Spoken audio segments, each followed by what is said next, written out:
All right. I am now. I am. I am just I got your back, Stace. Got your yeah, back. I appreciate it. Thank you. Falling down on the job. No way. You're right on top of it, Rose. Okay, I am right on top of it. Yes. So I don't have to make this piece really tiny to fit in the rest of it, right? You know how I like to draw big.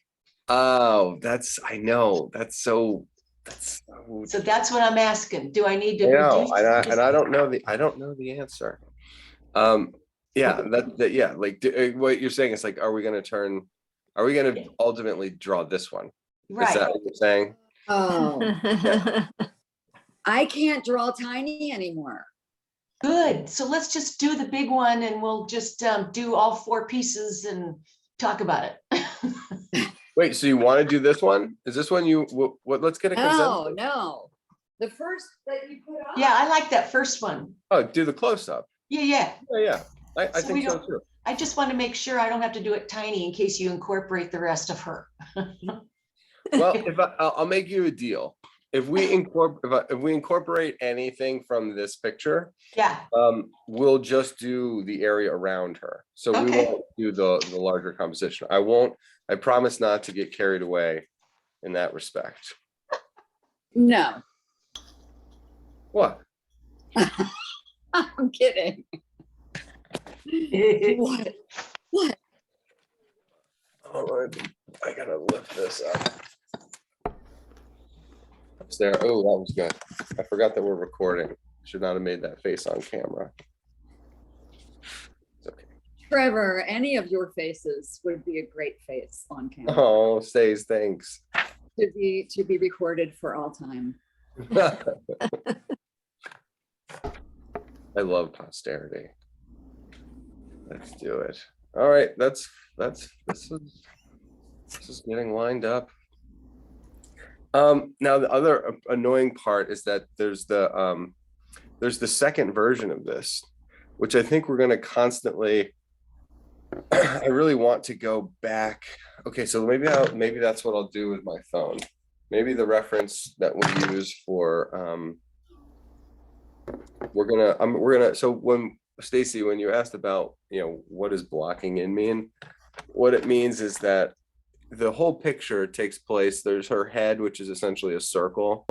There's the sleeve that has the it's her arm that has the sleeve, which we're gonna make a rectangle in the two-dimensional world. So we're gonna use a trapezoid for her forearm, and then do a angled rhombus for her palm, and then a little mitten. We're gonna get the oval of the rib cage. We're gonna get the placement of her breasts. We're gonna get the block sleeve of her arm on the other side, and then we can we'll see what her high waist into that blouse, what that looks like. So we'll block in everything first, and then we'll be able to go hone in on her ear, on her face, on this arm. I mean, so much of the picture she's prioritizing is this arm here. And I have Grace, I can't see Grace for some reason. Is she still here? Yeah, she's there. Okay, hold on. Okay, I got you. I changed my view. Okay, I'm in the grid view now. It was a column before, and I think you were on the last one. Good, I'm glad. So Grace, I have my sheath, my plastic sheath that I can use to Great. to guide us step by step. Structure. Yes. And that will go on and off, come on and off. And a lot of times when you're making, but when artists are developing plans, they'll be working their way up to the final drawing, and so a lot of the drawings towards the end get more refined, and they get cleaner, and you can clearly tell what drawing is on the higher level, like which ones were emphasized and what the artist ultimately went with for the, for the painting. And out of these two, I am trying to figure out which one she went with. And I think she went with the one that we're doing. The sleeve is a little bit different, which is okay, but the amount of face that is shown in our sketch is what she went with for the final. And then also the sorry, I just keep going in the wrong direction. Also the amount of hair is there. Now, if you look at this one, it looks like she went with the the waistband, her little belt, that little ribbon belt. She went with that, and I think she went with the left hand, because those fingers seem to maybe not. The one that we're sketching, her left hand doesn't have any fingers, where this one does. The position of the hand, yeah. So our drawing is closer to what's in the final painting. So I think this piece is a study that helped get us to the drawing that we're going to work on. But it's not that there's nothing. It's not that this drawing is a throwaway.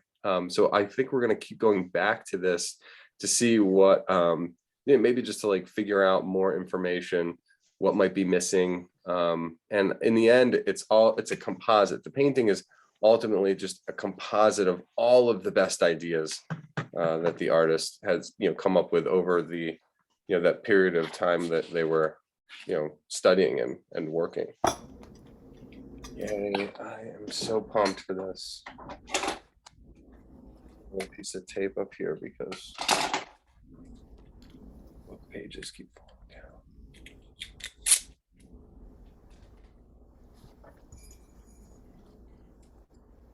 All right. And the best part is that she is sketched in sanguine pencil, which is like this red earthen, and so my pen does not have to compete with other black marks. It's competing with the red marks, so that's going to be pretty good. Can you spell the artist's name? Repeat the artist's name, please. Yeah, it's Berta.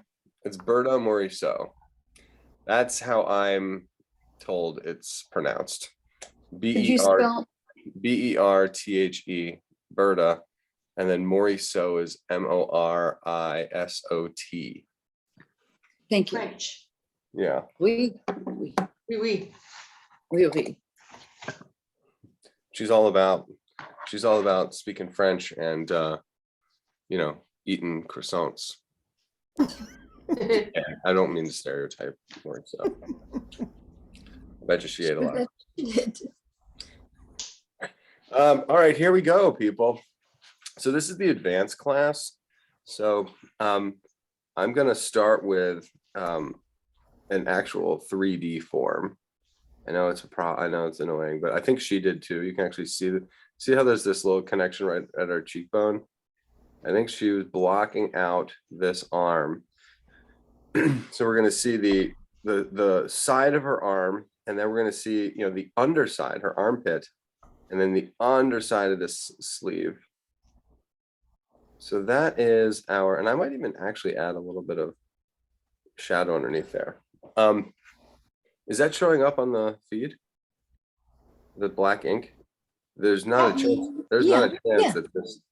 There's not a chance that this ink is good. Yeah, it's gonna smudge very easily. So I need to be a little bit careful. There's gonna be this.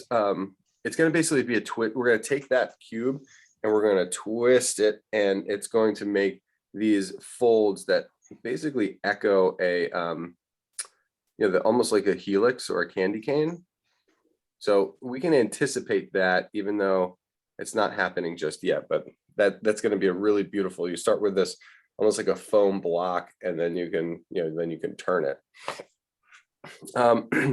So the elbow is a crucial moment in anatomy. This is like the first time anatomy has actually presented itself. So we have this arm, And then that is going to turn into this is going to be so fun to digest. But we're not going to do it we're not going to go 3D. We're just going to attempt to do 2D. So let's use a rectangle, and then we're going to move into either a pinched trapezoid, or just a straight up trapezoid. It's almost concave in here. Then we'll get the rhombus that I said before, 2-dimensional shapes,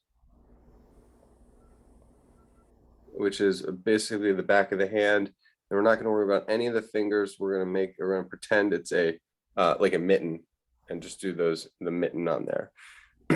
So normal figure studies, if we were drawing the actual figure and not just analyzing Mauricio's drawing, we would establish the 3 major masses: the head, rib cage, and the pelvis, to get oriented and to establish the balance, and then build the limbs off of that. That is useful when we're doing a figure drawing class. That's not what this is. That we're talking about this drawing and the component parts of the drawing as its own separate value structure. So I started with this arm because this arm is what this drawing is all about.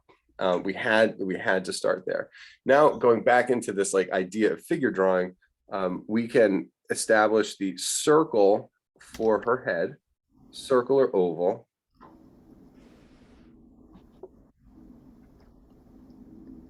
And we can do the arch that goes across the front. There's an axis that goes from the eyebrow ridge, and then another one that runs through the middle of the face. So when you're getting ahead, oh, that's funny. When you're getting ahead in the drawing, ahead, you want to get the eyebrow ridge set up in the middle, and then you can do 2 eyes. We don't have, unfortunately, we don't have the nose, we don't have the mouth, or we don't have the chin. All of that is buried behind the arm. What we do have is this oval for the ear. So we can get the placement of that ear, relative to our eyebrows and our eyes. Yeah, it's really nice. There's no bangs, but there is a line that kind of is a repeat of the eyebrow axis, and that's the hairline. And then just like normally, you're going to go down the temples, hit that angle, and then the temple hair, when it's long, breaks, it goes behind the ear, and that's the these are the properties of things that are on this circle. And you don't want to, a lot of times bangs are a thing, but in this case, I think she felt as though she was trying to show that the head was really far back. So she didn't need to tell us about the hair itself, but she did need to establish that hairline being so high because the head is tilted so far back, and that ear is so low on the rectangle because the head is tilted back. Those are the 2 kind of indicators that give perspective of the viewer relative to the subject. So we were below looking up, and not only are we below looking up, but the woman's head is tilted really far back. You must include the sideburns. The sideburns are its own separate entity when it comes to hair anatomy. So there's the bangs, which is just the hairline. Then there's the temple hair, which goes down behind the ear, and that's going to help flow behind the whole figure. And then there's the sideburns, and that is part of what breaks up the longest distance in art, as it's known, which is the distance from the corner of the eye to the ear. And the reason it's the longest distance is because there's so much strange, subtle anatomy, where you get the actual temples, then you get the cheek bone, then that goes even further. The cheekbone turns to go down the zygomatic arch towards the ear, but then the sideburns get interrupted. Then there's a space between the sideburns and the ear. Then finally you get to the tragus, which is the first kind of an anatomical part of the ear, which blends seamlessly into the face, which makes it even that much more complicated. And then you get into the disc of the ear, and we'll be able to do that. At the moment, we're just going to make that ear an oval. And, you know, if you break this circle down into 4 parts, you know, it's a rare pose that the eyes and the nose are in that eyes, nose, and hairline all take place in that top right-hand quadrant, where the ear is at the lowest point of that lower left-hand quadrant. It's really great. When artists take on these challenging poses and do them so effortlessly, seemingly effortlessly and gracefully, you know, it's kind of just authenticating their mastery. And it's fun, and it's fun. You know, whenever anybody's at a super high level, you just have to keep kind of pushing yourself just to make it interesting. All right, so these high-waisted shorts, or blouse or waistband, they go up like above the obliques. The pelvis, believe it or not, is actually off screen. It's very low down here, but then the obliques come up, and the obliques kind of dip in where the bottom of the rib cage dips in. And so you want to think about it almost like a soldier, you know, when you get your hard-boiled egg at the British Fair Cafe. You know, you have the waistband, which is going to be kind of the base, and then we'll have this beautiful egg tilted back, yes, because she's leaning back on this ladder. If you look at the original, so you follow the center axis, which is not necessarily the spine. So I think this is important to know. The spine is separate, but the axis of this egg is tilted backwards. But we're just looking for, you know, the geometry at the moment. So we've got this egg. The anatomy on this egg, we have, you know, the center axis of the egg hits the armpit, which I think is important. There's a very subtle, almost invisible right breast, but it is seen because there's the I think there's a light coming from below, but we know that it's there because there's the left attachment of the breast. Part of what keeps everything in order has to do with, you know, is the angle of the arm. So this arm is up, you know, this shoulder is higher, the right shoulder is lower. So that angle of the shoulders, even though it's hard to read at the moment, the breasts are actually going to be the indicators of, you know, the angle of the actual torso. I really want the torso to be a trapezoidal pyramid. So I want to see the front, the back, and then kind of an angled axis. I don't know if I'm going to be able to get that, but we'll look at the final piece. What Morisot is going to be negotiating is a balance between three-dimensional forms that are linear, like blocks and cubes, and then forms that are more fluid and more S-curvy, cylindrical. You know, so when we look between these two drawings, it should show up. Okay, then what was a hard rectangle here, we're going to get the droopiness of the fabric, and we've got to do that cylinder. I don't know how else to describe it. I mean, it's like this, looks like a macaroni, because macaronis have, you know, depending on the macaroni, not a penne, but you know, there's a little curve to it. So there's a concave curve on the top, concave curve at the bottom. Really great. And then that arm is gonna, you know, in theory, follow suit. So I don't know. We'll have to see it, but let's just keep naming the things that are there. The arm is a rectangle, and it can be overlapped by a trapezoid.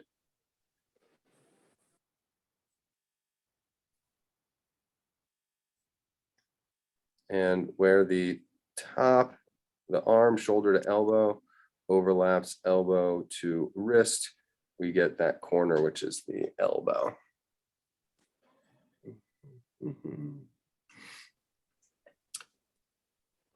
there seems to be, and I've been big on this lately, you get this oval of the forearm, and then it angles in towards the wrist.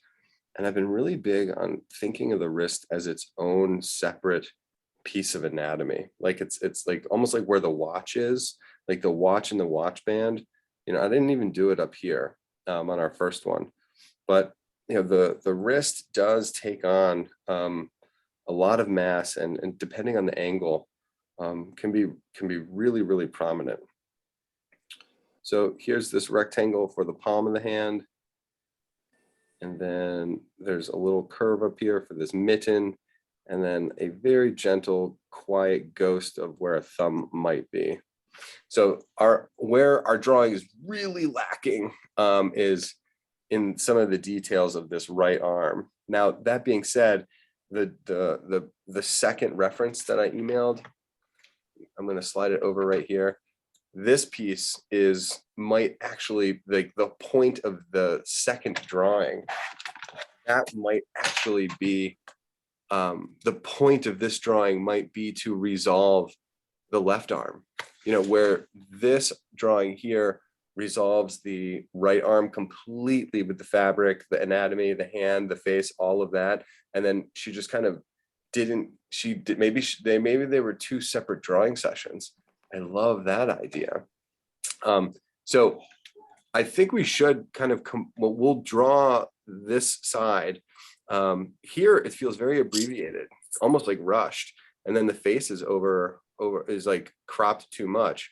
I think that's what the answer is. I think this is just a repeat of what we're drawing now, and then here she's just finishing the job. Because you can see the branch, the details on the branch. She has enough real estate on the paper. Look at how she runs out of room on the sketch that we're doing here.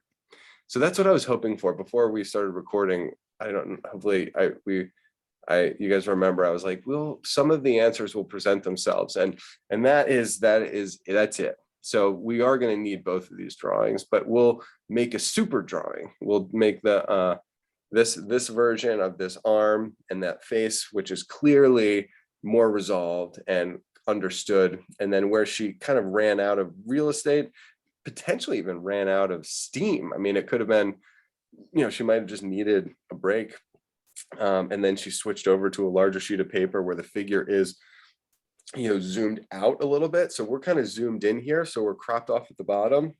And then you go here, and we're zoomed out substantially, so we can, and it looks like she finished the parts there too. I mean, that's where the waistband is more detailed. Oh, it's pretty nifty. All right, so in the spirit of Berta, I think I might sketch it out in a color pencil, like in an orange. Oh, Right. All right. Love it. Okay, so watch this. I'm going to slide this paper underneath, and this is our, whatever you call it. This is the analysis. And I think it's worth it to sketch the analysis. And then once the analysis is set up, then we'll be able to zoom in and detail it. Are we on board? well, Yep. Are you guys ready to start sketching? Yep. By the way, were you all drawing as I was doing that? Yes. yeah. Okay, good. So really, I just need to catch up. Great. No, I'm going to start over because I don't like how mine looks. Okay. Yeah. Good. Yeah, I was following on my iPad, so I'm ready to start drawing now. All right. Great. So you were breaking it down too, Adele? Yes, with my nice little pencil. Yeah. Great. So I would love to, if you can text that to me or whatever. Oh, Not sure. necessarily right now, this instant, but I would love to see it in general. Okay. Okay, so that's good. We got enough room. So my issue is I can go a little bit bigger, but I can't go that much bigger in order to fit onto the picture. Okay, so that's why it's really nice to break these down in its, you know, in the geometry, because it's almost like everybody can draw a rectangle that has a, you know, has a height width ratio that's comparable and has an axis, like an angle. You know, you can measure with your finger this angle and make sure that the arm and, you know, your drawing, you know, line up. They have to line up enough. They don't have to be perfect. Oh, sorry. Sorry. That's okay. I also find it interesting too, the relationship between the sleeves and the arms. You know, the sleeves really, you know, because gravity is at play. So, you know, the tops of the sleeve and the fabric are touching the tops of the arm, whereas they're on the top, but they're not on the bottom, because the sleeve is bigger than the arm, so it hangs down. And as we pull this geometric cube or block out of the sleeve rectangle, so we're doing this the elbow rectangle out of the sleeve rectangle, and they are, you know, they run really close to one another, so there must be a thickness to the sleeve. You know, it's a little bit puffy, so it stands up from the arm, you know, but that's where the gravity is still, there's still more room at the bottom than at the top, I guess is what I'm saying. I love this little pinched rectangle from the middle of the forearm all the way up to the wrist. Trevor, Yes, Dace. I can barely see your drawing. Yeah, I can't see it either. Okay. That pencil is so light. They're so light. Yeah. Bummer. I think it'll be okay if I press harder. Okay. It's harder to yeah, and I think what I'll do is I'll switch to a much darker pencil. Okay, yeah, I can press harder because I'll switch to an actual darker color. I didn't even see it, but the near vertical on that palm. And we've got our wrist. So what I'm doing here is close to abstract drawing. And when I say close to abstract, it's you're drawing shapes and forms, and they're not really in context of nature. There's not enough nature here, you know, with just the analysis. It's very mechanical, and you know, it's a little bit dangerous, you know, to put too much faith in this phase, because you want to be looking at the source. You want to be connected to nature. Right now, at this, we've analyzed it, which is helpful. And you know, I feel, I guess mainly because I'm probably drawing too hard, because in my mind I'm kind of committing where you don't necessarily want to commit at this phase. These are dark black lines. You don't want to be drawing really, really dark black lines. You want these to be light architectural lines that are close to their construction lines. Some of them might stay, but they really are construction lines. All right, so even like when I was adding the head here, the front of the face is really close to the sleeve and the forearm. And then, you know, from the shoulder up, you know, I had made my circle or my oval sort of in the wrong place. I need to show a little bit more head up there, and found my four quadrants. My horizontal of the brow ridge, my super high horizontal for the hairline, you know, coming down the temple hair, And then ending in our oval for the ear towards the bottom.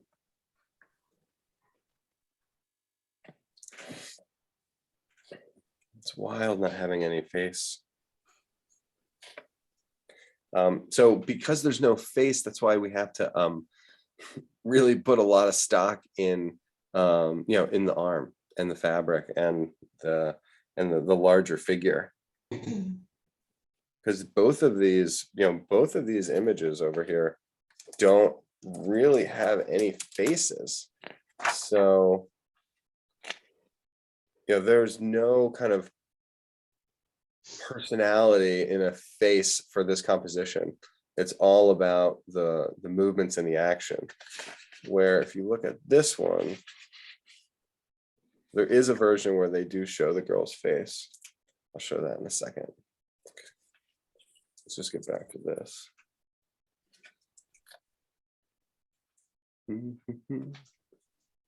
All right, so we've got our main block of the sleeve, and I can see the top of the egg, through the arm.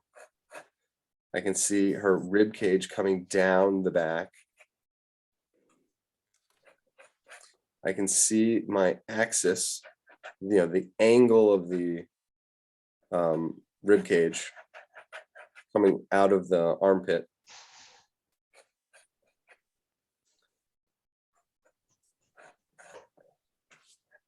And then I'm estimating the length, the rectangle of our little cup that holds the rib cage.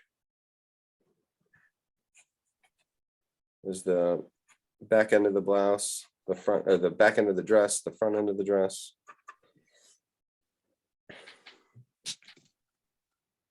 Cool. We're gonna do our noodle. Oh, I guess we can put in her, the contour of the blouse. We'll do the noodle. Top of the arm extending out from the sleeve, terminating in the angle for the elbow. I love this overlapping of shoulder to elbow and then elbow to wrist. A very curvy noodle where that wrist is lined up with the elbow on the other side. So we can, it's called running your horizontals. Whenever you find an anatomical part that seems to be in the middle of nowhere, run a horizontal, see what you're lined up with. So the middle of the face and the elbow is lined up with that rectangle that we defined as the wrist. We may have to adjust this more because the way it gets resolved is by introducing the second drawing. So if I know I probably am sketching still too light, I apologize. But on your end, especially make this part light because this is the version where she ran out of room. Yeah, I can't, never mind. What's that, Stace? I can barely see yours. Huh. Yeah. It's so clear on mine. Well, I believe you. Can you, is your screen brightness kind of low? Can you turn up the screen brightness on your actual device? I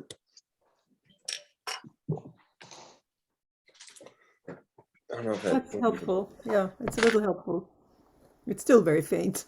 Yeah. Well, I'm gonna lose our analysis. Oh my gosh, I could compare that. Wow, look at that. Not even close. Hold on, let me see. I guess if it's tilted. Well, yours is just bigger. Yeah, it's bigger too, but when I tilt the arms, they match, but they're like horribly, they're not really angled correctly. I guess they're pretty close. It's okay. Those little differences are what are very healthy, actually. My arms look like they could be a little bit long. I'm looking at the space now between this arm and this arm, abstractly as a almost like a body of water, like a lake or something. Does the geographical shape of this lake, match up on both of them? And I feel like they do.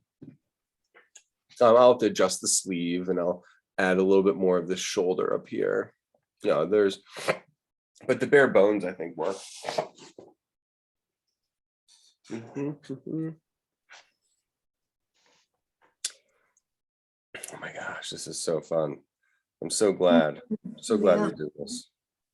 All right, so I'm going to come in and I'm just going to start zooming. I'm going to start zooming. We'll do the we'll address the arm and her face. When I say her arm, I mean we'll address the sleeve and her face, and then we'll kind of go up. We'll go up the plan, up the view.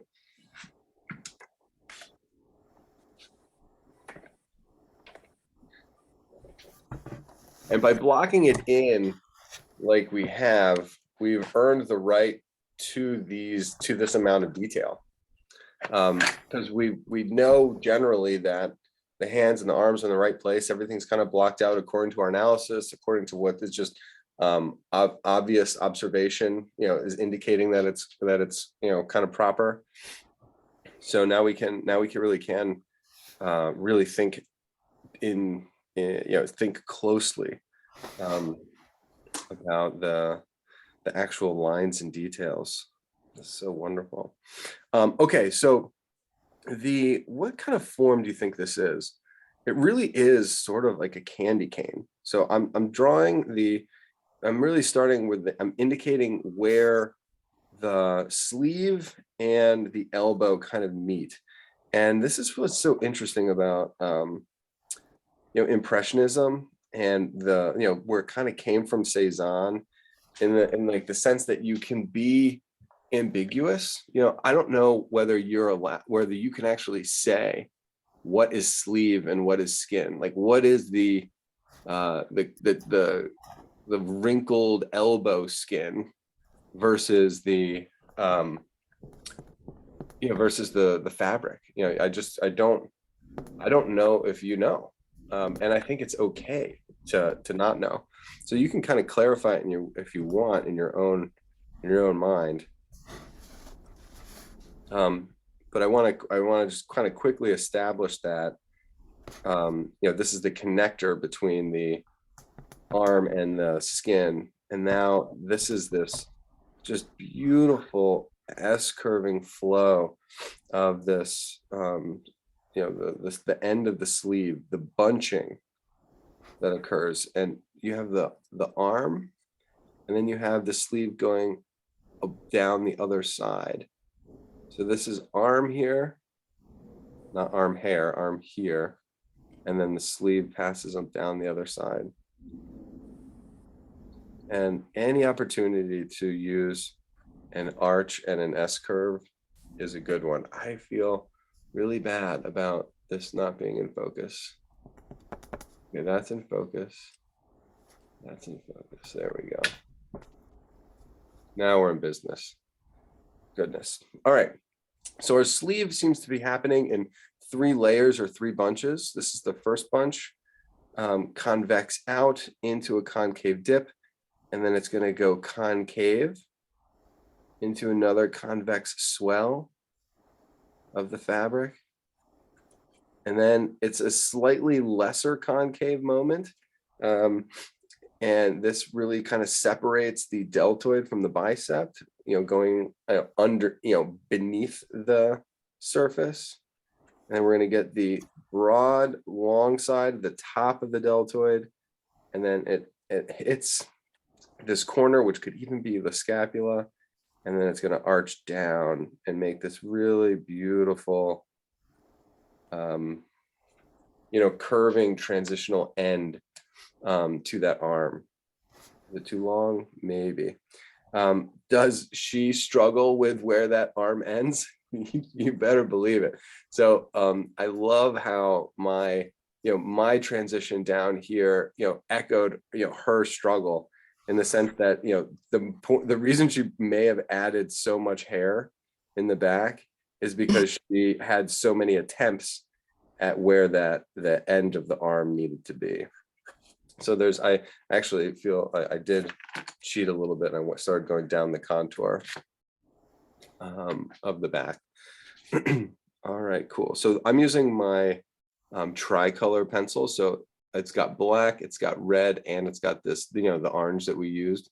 So it's got 2 out of the 3 are going to be these dark notes. So the value, I think, is kind of similar once it combines in the end. All right, then we're going to come under. We're going to try to follow the same, relate the enclosure. So you have the swelling at the top of our first bulge on the sleeve, and then that's enclosed at the bottom. And then the movements at the bottom have a different rhythm. This is going to run down the blocky. It almost implies a cube under here, which I think is important. If the top is all curves, then the bottom can be balanced out with more straights. And then just like the webbing in a finger, or the loose skin and the thigh of your favorite puppy, the fabric transitions from this arm into the rib cage, but not before kind of showing the underside of that arm here and giving some shading lines that imply the underside of the box. So these marks are running side to side, where these are running up and down. Nice.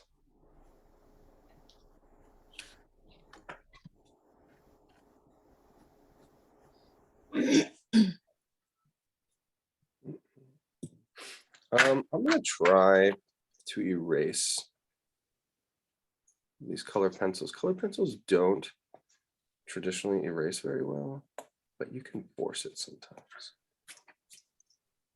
And I'm forcing it because she erases it. You can see how there's the smudging in the top of her breast, and then the smudging on the side of her face. Those forms need to be pushed back. So it's not this is not an intense value study. It's a very subtle value study, but she pulls out all of these lights along this white sleeve. So the skin is fair, but it's not white like linen, like bleached linen. So the lightness of this arm, I think, is really important. So that's why I'm forcing even my subtle orange, almost invisible orange lines, kind of trying to force them out of the picture. All right.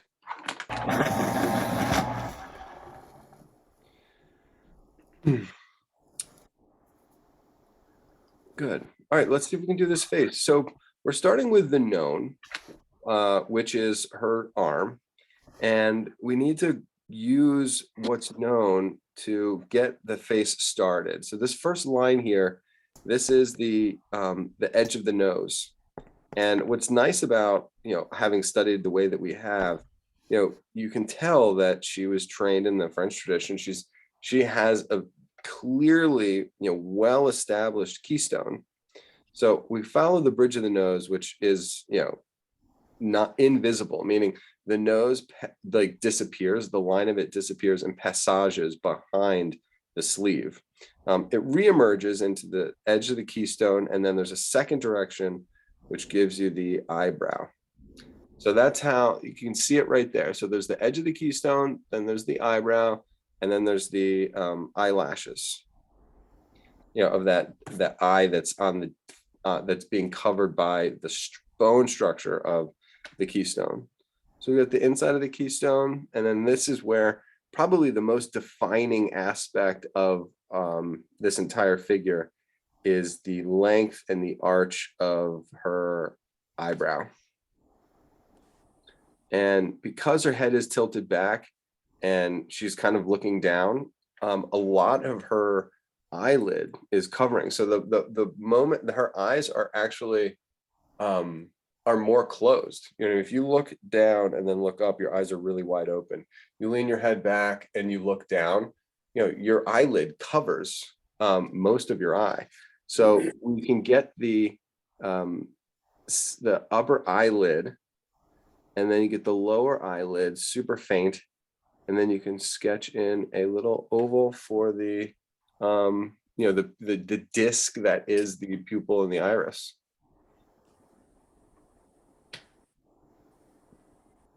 We know there's got to be a tear duct in there.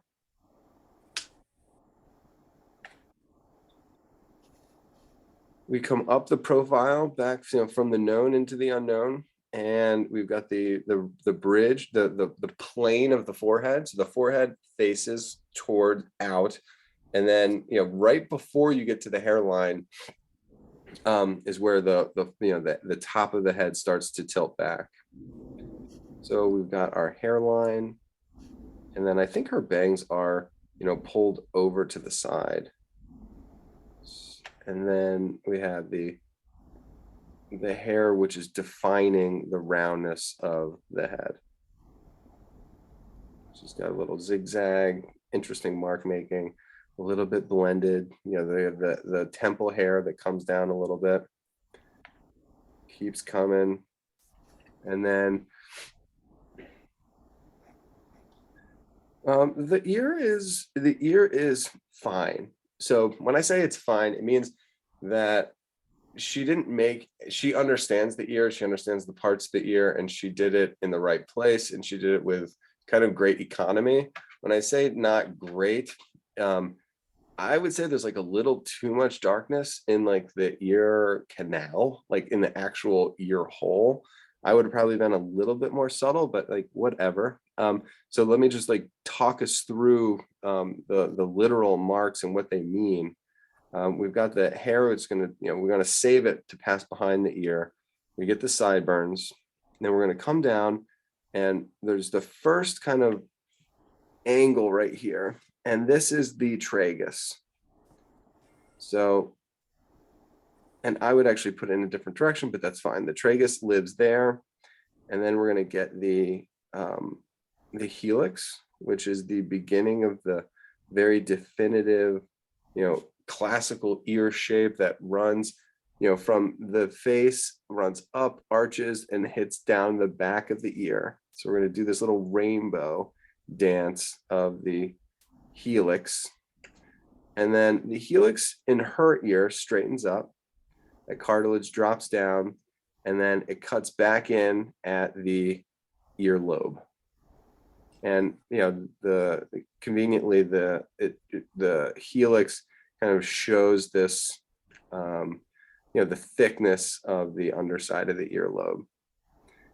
It's going to cast a pretty deep shadow onto the hair that's behind it, and it's going to create a darker plane, so the ear stands out and the sleeve stands out, and the hair behind it is dark.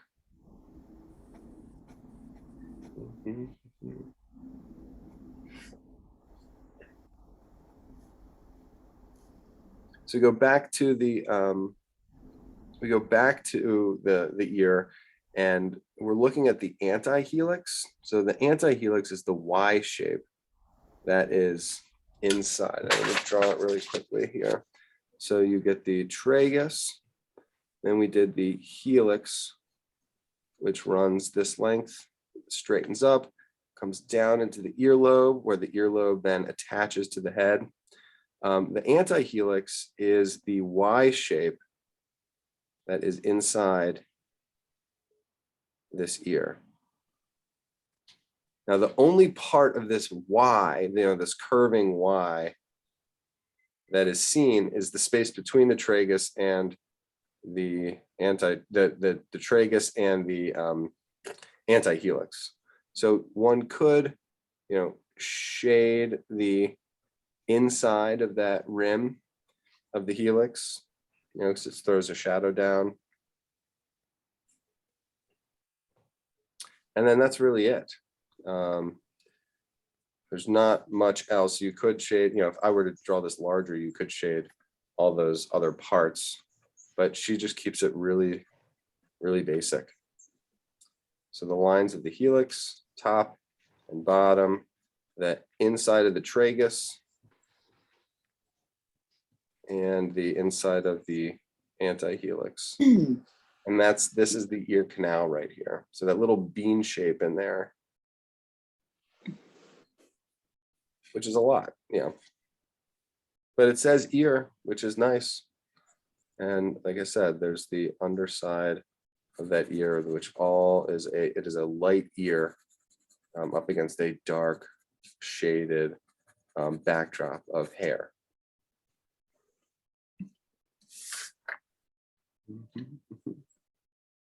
So I got my helix, tragus, anti-helix, tragus.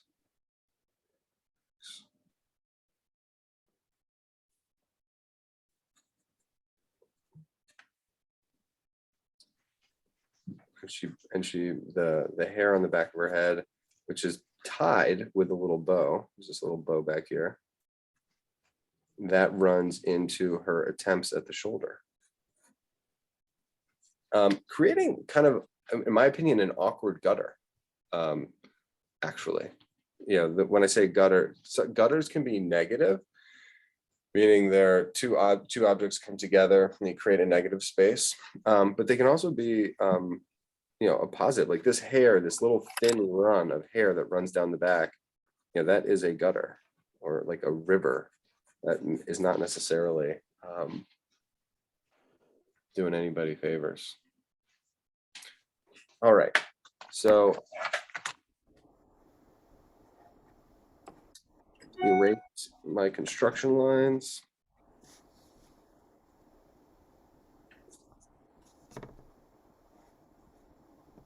My forehead looks like it's too large. Still okay with it. We're going to shade the underside of the cheeks so that the face is dark and the sleeve is light.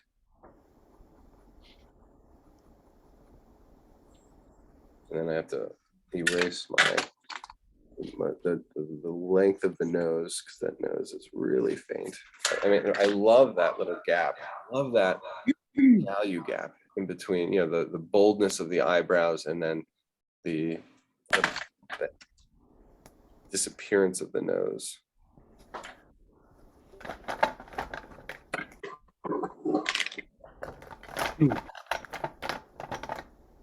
The light's coming from up above, and whenever you're shading a dark object, it looks like she has dark hair. Let's see what the painting looks like. Yeah, she has really dark hair. Drop this down. So one of the things that's going on here is that even in a dark object, you have to have lights and darks and a nice like variation. The bow goes very dark back here, which is wonderful. Notice how she goes way more subtle in the painting. You see that dark ear canal that she had in the drawing is now gone in the painting, because that dark ear canal would have competed with the eye and the eyebrow. And really you want a subtle light object up, the contrast between the bow and the ear. You can have the ear be in contrast, but not internally. You don't want structure inside the ear to be high contrast. You can have the ear in high contrast to the area around it. So that was a really good correction. And the hair where it has a highlight, a mid-tone, and then it really quickly transitions into these dark areas is echoed in the bow as well around her waist, which I think is awesome. Here, oh wow, that's awkward. Do you guys look at the painting and you could see, doesn't it look like her nose might be super long? Yeah. Yes. That is, I guess in person you wouldn't see that, because this is a warm flesh tone and this is a cool light value of the sleeve. I think if we were to see this in person, there would be no mistaking the color, but right now it does look like she has this enormous nose, like almost like a snout that's leading up to it. So with every completion, there's a like 2 steps forward, 1 step back. Here you really get a nice she moves the emphasis on the breast on the profile. You know, she quiets the profile of the breast in both drawings, you know, and making it just like this swell, and then gives it and maintains the subtlety in the right side. So because of the value contrast, the light side and the shadow side, she kind of almost blends it into the armpit. You know, so there's the light side of the shoulder, and then underneath that sleeve, it goes into the armpit, and then you get the left side of the breast that goes into the shadow side on this end. And then she just completely, smooths it out, and makes it part of the blouse and not part of the, not any anatomy. Well, which is, I think, is also probably a good decision, because in both of the drawings, she does struggle with the breasts a little bit, and like in terms of like, you know, one is so overly emphasized or the other one's non-existent, and the one that's overly emphasized is further away, you know. So there was some confusion there, which she does ultimately resolve in the painting, which is good news. But that's where we go with this light to dark to light to dark, and you'll see this light to dark in the blouse here, light to dark to light to dark to light, and then a dark silhouette. You know, light on the top of the blouse into the armpit, which is dark, light, dark.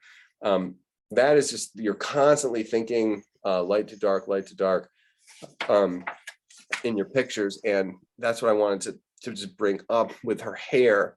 You know, she goes, you know, the hair, even it's like texture, dark, then a gap, a space with a light, and then a dark, and then a highlight, which is the light, and then a dark, and then light, and then dark. And so when you get to the edge, the lights and darks are more linear, whereas on the hair itself, they're more textural.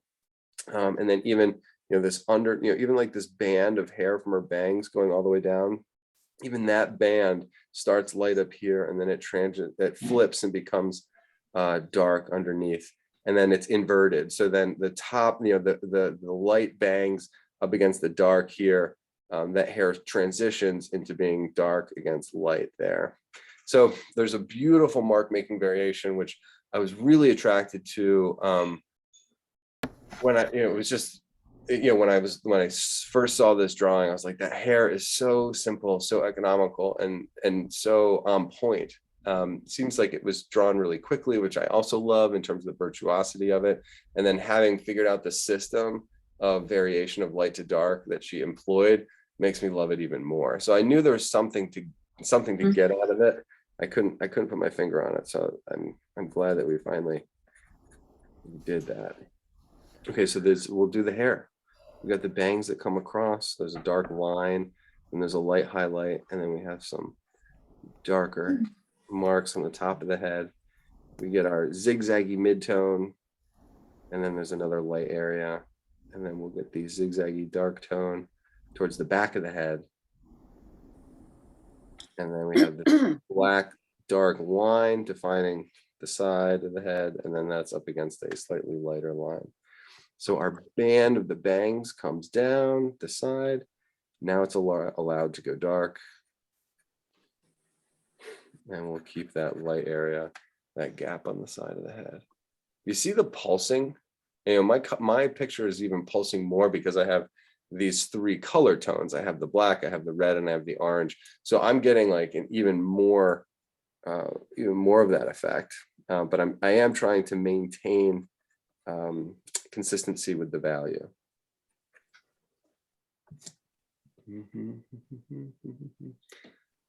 Yeah, good.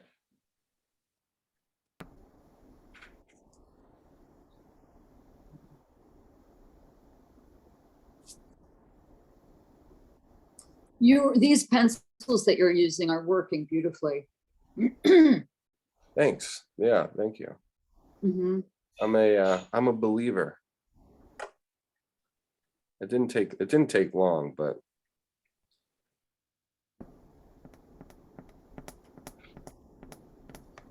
all right. So now the most exciting part in terms of the figure is going to be this next arm, but unfortunately, because I have to be so zoomed out, I think everybody can see it. That's fine. All right, may do the we'll do our sleeve again. So I kept it super simple. Yeah, I'm gonna just remove the drawing completely. This is gonna be like a separate structural analysis of this arm here. And I think we'll be happy.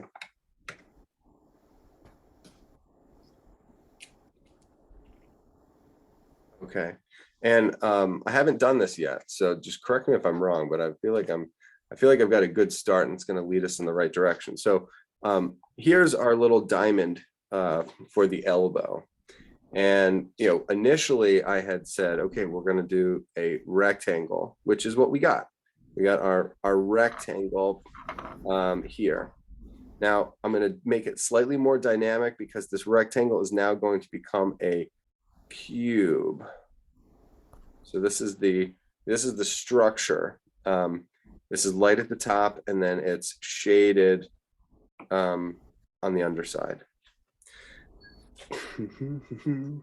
All right, so there's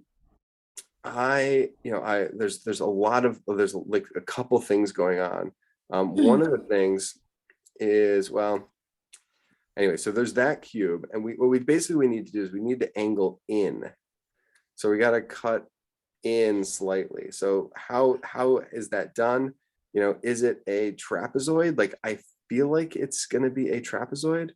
That's the, it starts with the width in that forearm, and it's going to pinch in.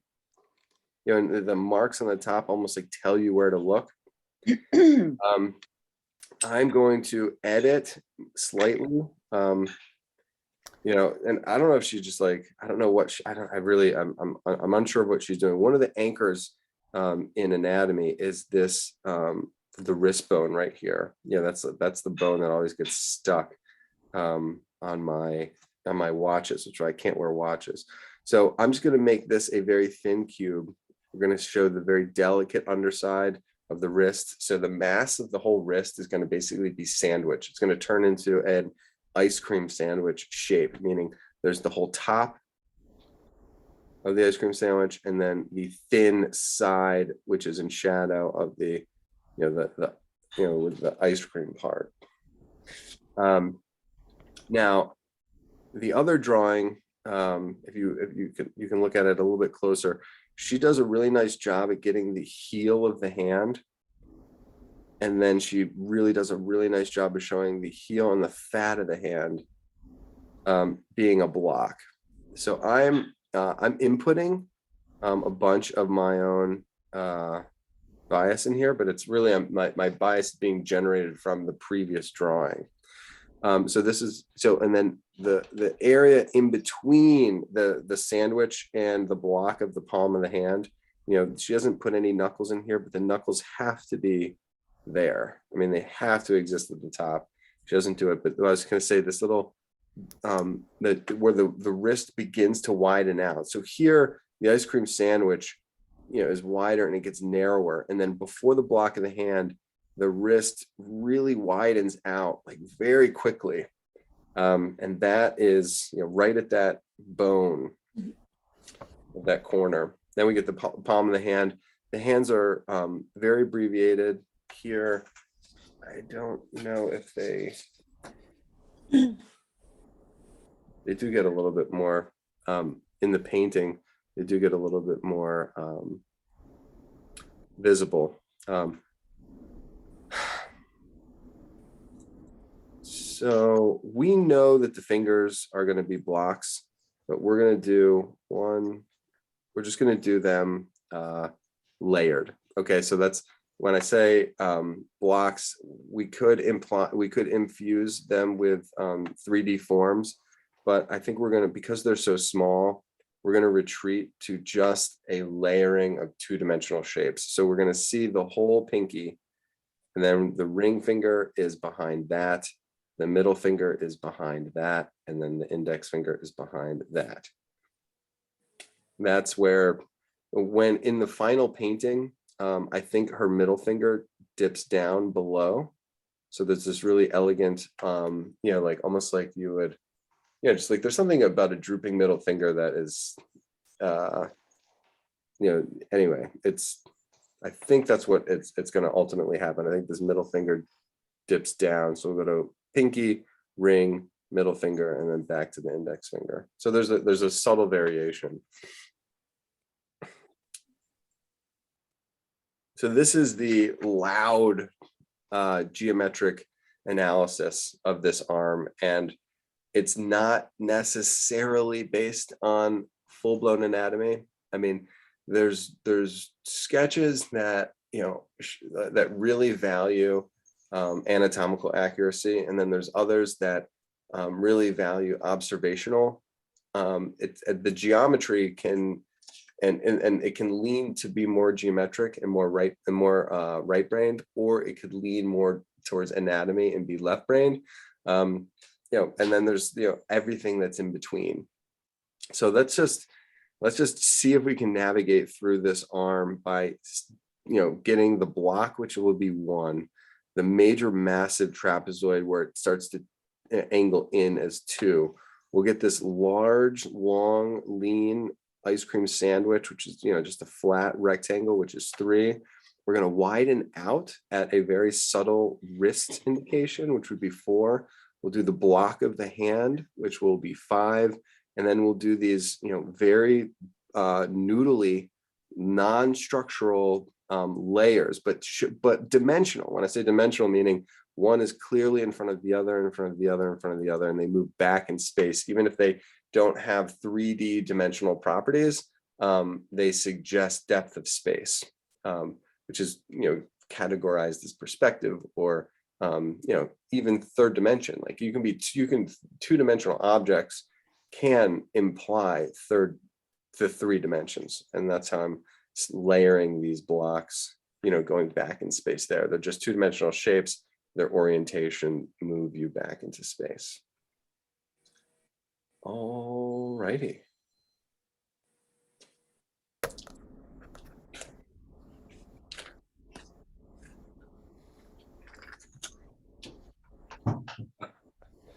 So I just put my analysis right over top of my drawing, and it works beautifully.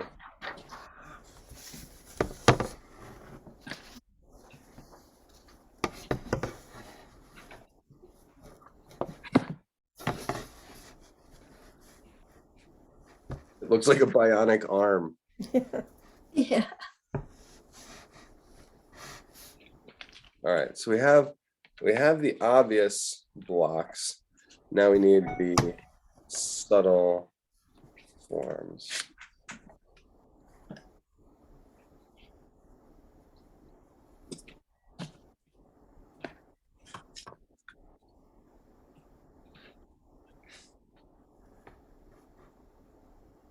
I cannot wait to switch over and do this other arm with the other drawing. It's going to make this whole lesson perfect. I'm going to drop mine down a little bit because I did go a little bigger. And with the analysis, it should draw itself. We can focus on marks now. So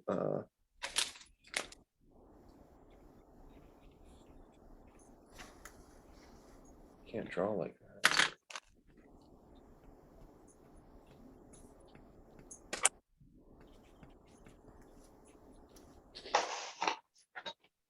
Okay, keep this on at the same time. That's neat. I don't think I've ever done this before. All right, so section 1, I'm thinking of the block. I see the elbow. I'm indicating the underside of the form just in shadows. And then it starts to curve into section 2. Section 1, the top of the forearm is suggested the light by having that line disappear. She also shades in subtly the background. So not only is the line gone here, lost and found, found at the sleeve, lost and then found again at the forearm. There's also a figure to ground relationship where the arm is light up against a gentle shaded background. Yeah. So the line on the upper arm pulses, so it goes dark, light, dark, light, and then dark as it transitions here into our wrist, into the hand. The bottom, I suspect, is going to have a similar pulse. You know, deep dark under, transitioning in, pulling in the length of that very thin ice cream sandwich, pops out a little bit at the wrist, and then goes into the heel of the hand. And I overdid the heel of the hand in my analysis because in the drawing that we're going to analyze next, she does the same thing.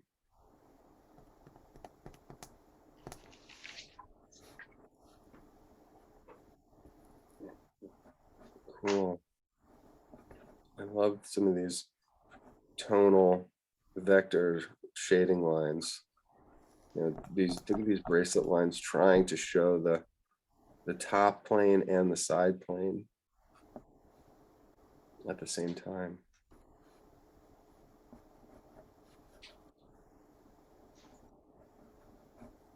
One finger, 2 fingers, 3 fingers, 4, and that 4th far side index finger transitions all the way down into the back of the hand.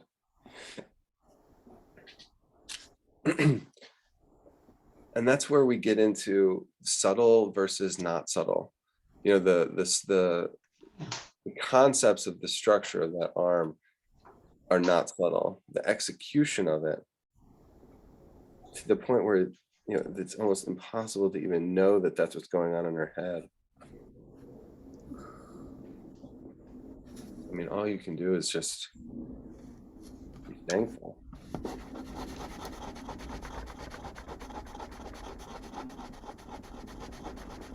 And she's not afraid to, I think, find the line a little bit more. You know, that she can be, you're gonna be a little bit off, but because the underside of that arm is in shadow, it's almost like there's more, you know, there's more opportunity for attempts.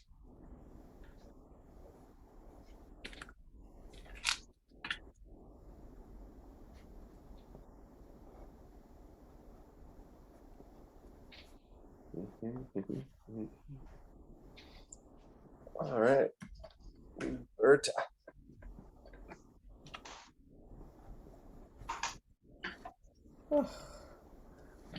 That's how I feel. Oh, My hand looks terrible. yeah, I just like, I gave up on my hand. I said, you know I what? just blew it. Oh my God. Is it my hand is way big, by the way. Mine and was I told her- huge, and I went in and made it smaller and made it too small. Well, when you think about it, I mean, look at the hand she drew. It isn't all that great either, you know. right? No, the It's hand just is not a a strong point. funny little hand. So to try to make it look like a hand, I think, because I hate my hand too. It just looks terrible.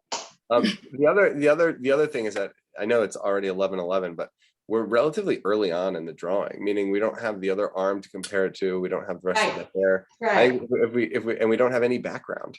So if we can start accumulating, accumulating more data, I think the hand will not stand out as being so violating.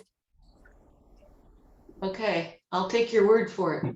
I mean, if you saw her drawing at that stage too, I mean, if Right. I cover this up, you're like, oh, geez, not True. good, not good. All right, cool. This looks great. It actually does look great. So do I have enough real estate to do this? I think I might. Yeah. I'm gonna zoom out just ever so slightly. I might get a little bit extra. All right, so ladies, anticipate, we're not going to do this arm in this phase. We are going to do the torso. I think it's important to, I think this torso is stronger. And then we're going to switch over and do the arm from the other reference. And I think we'll be in business. The arm on the other drawing is just magnificent, simply marvelous. I can't wait to do it. The fingers are great. You know, she's really proving she knows what the hell's going on. Where, you know, I think she was a little annoyed that she ran out of room on this side, and had to abandon the drawing. All right. All right, so let's go from known into unknown. And we should keep this a little bit light because we might, I'm actually just looking at the other drawing now too. The waistband is way better, So let's just see if we can get the rib cage hitting into some suggestion of a bow, suggestion of the belt, and then that comes down. The hair is pretty, yeah, hit some bumps.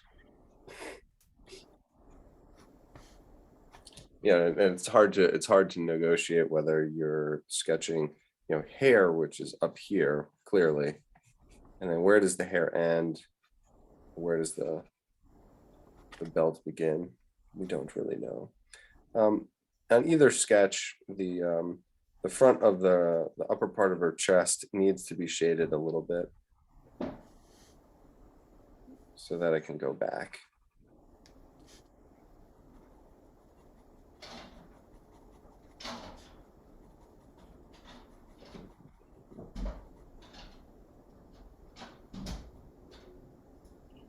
All right. I think that's all I can do. I'm going to erase this construction line, which is dividing my full rib cage in half.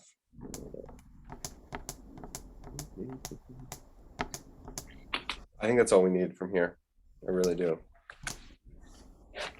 Do you know that I started on one?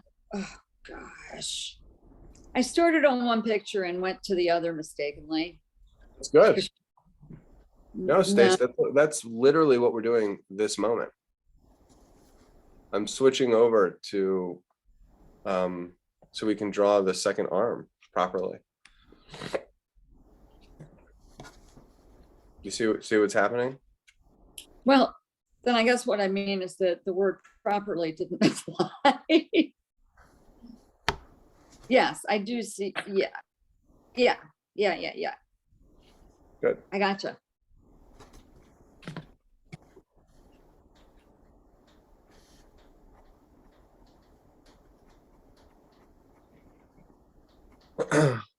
All right, are you guys up for an analysis of the left arm? I feel like it has to be done. Yeah, let's do it. Good.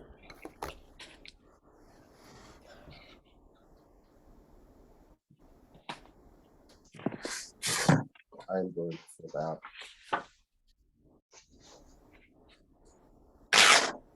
Okay. Not flipping out yet. Close.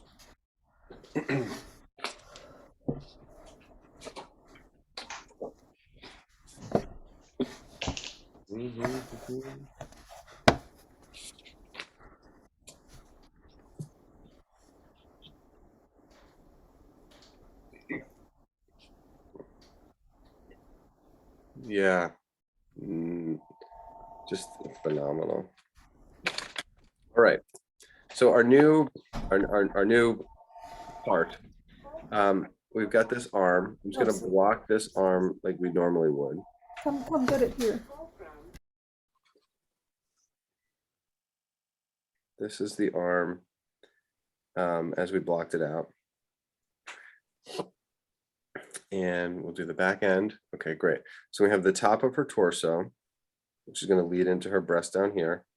The non-existent breast is underneath there, but we need to see something so that we can then properly, like I said, Stace, move into the left arm. And this drawing is all about the left arm. She had to restart the thing and she had to zoom out. The paper is bigger. See all this extra stuff over here? So we've got actually have the cherry tree. So we're going to get to draw the cherry tree, which is amazing. here you can really see that this shoulder is up high, and then she drops the shoulder on this side. So this is the sleeve, this is the top of her deltoid, and this is her armpit right here. So what else is brilliant about this is that this shoulder sleeve and this whole arm here is way far back, and this arm is charging forward, almost grotesque. It's almost grotesque how this shoulder is accentuated by being smaller. And then, so instead of seeing the arm like we did originally in profile, so it was like that sideways noodle from shoulder to elbow, I want you to see this as a the cylinder that's coming, it still is going to droop, but it's going to really come from that shoulder that's behind that breast and behind that upper part of the torso, the sternum being right here. So this corner of the elbow is going to, really come forward, which is awesome. And then, so we have the shoulder, which is the first form. I'm going to just label it right now as number 1. Then we have from deltoid, which is the bicep, into the tricep, this tube, which is going to be 2. And then for the first time, we have this like really dynamic donut shape. And so this is this big orb of that sleeve. Now, the tricky thing about the sleeve, it's really subtle. And this is, and you can help me figure this out, because I'm actually not sure at the moment. What I'm thinking is that this is the inner rim of that sleeve, and that there's an implied but not drawn thickness to that sleeve. So almost like this is the top of the donut, that would get the nut, the bolt, the top of the bolt. This is the side plane of that geometric form. And then you have the blockiness of the arm, which is going to come out as this curving pyramidal form. You see how spectacular that is? Look at that. It's got a literal block base, and it's going to emerge curving out like a talon up that arm. Now, the place that's interesting is that there's this cavity, there's this space between the nut or the donut and the arm. There's this ambiguous, it's a cavity, it's a shadowed, it's a shadow space between. This is what I've found, that if you can get the camera to focus there, then you march closer to drawing, and it readjusts. Okay, great. There it goes. Awesome. So we have this curving pyramidal talon that gives you a side plane and then an up plane, and it almost widens out into the block of the wrist. You get that wrist that does get wider. And then the hand is where, we're going to just really have to dig in, because it's all there. You have the fat of the thumb. Then you have the pinched cylinder of the thumb. And then it turns into the thumb tip. It's a little teardrop thumb tip. The fat of the hand runs this way. You don't see it, but it is there. And then these fingers are going to start from, you're going to see the side of the fingers, and then they are going to turn down. So you see the back and they turn down. So you get a fingernail here. We're going to see the fingernails come up and then angle back down. She literally sections them off. This one comes from back around and then dips down. So you're seeing the side of the pinky here. You're seeing the side of the ring finger there. You're seeing the side of the middle finger here. And then the thumb and forefinger meet. So I think there's a flat pinky right at the top. And then you're seeing the side of that pinky and the underside of the index finger. Now there's a branch that's running through. There's a contact point between the finger and the thumb, and then a loose grip so that the vine of this cherry branch, cherry leaves, cherry leaves, cherry leaves, cherry leaves, and then cherry fruit. All the way down here. Oh, missed it. There's a cherry fruit down right off screen down here at the bottom. Mhm.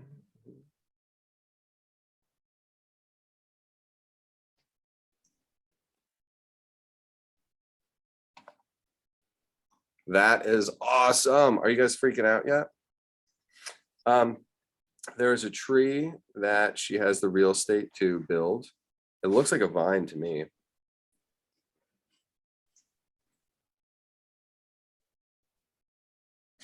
But it's she's able to put it into context. We'll be able to look for the we'll be able to look for this in the actual painting.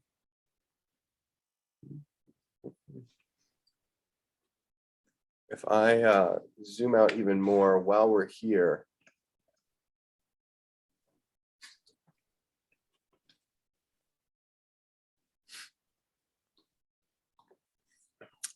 her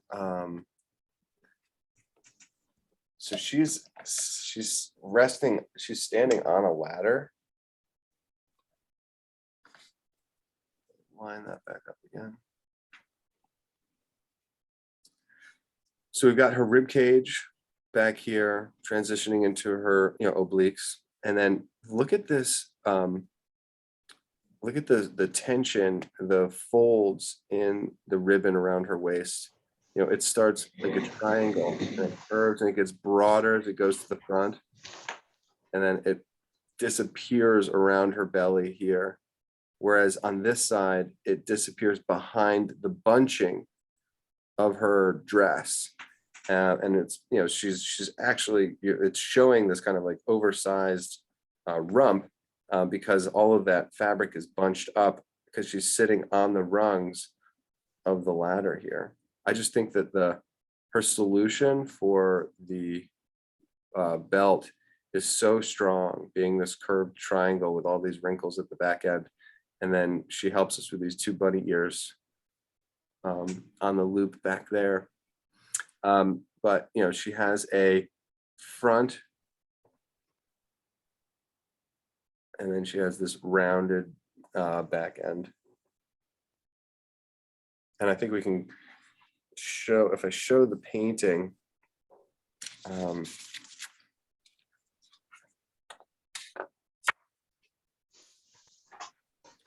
she plays up the bunching even more. So, and she makes it more of a diamond than a kind of like a big booty. I think in the drawing, it reads like it's a big booty. Here, it reads like it's bunches that have all, have collected because there's she's leaning on the ladder itself. Look at that crazy vertical vector right here.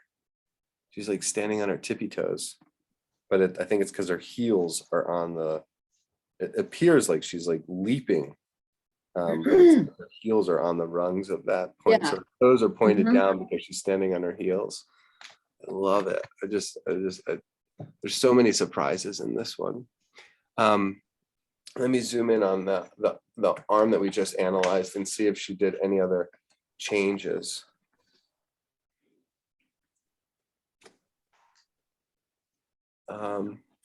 So the changes compared to our analysis, she seems like she opted for a big bicep and then minimized the loop, around the elbow. Interesting. Hands not nearly as subtle. She's kind of more gripping, almost like she's holding on to more aggressively holding on to the tube of the branch rather than like delicately holding on to a delicate strand, a vine. That's a little disappointing. Yeah, so and it's the difference between the thumb and the forefinger.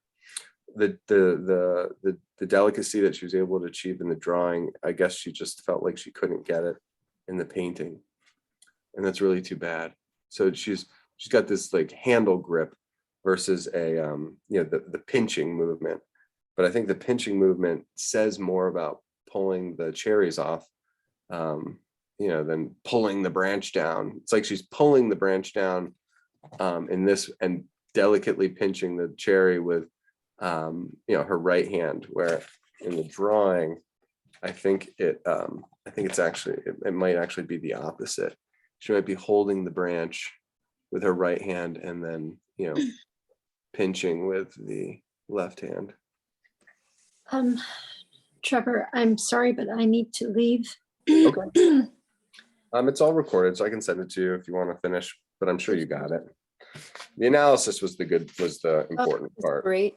I really loved it. Grace, can we see yours before we leave? Yeah. I'm just gonna stop it for a Nice. second. I lost you, Grace. Nice. Oh, beautiful. And you didn't go so tiny. No, I didn't. I can't. I believe love that about you, Grace.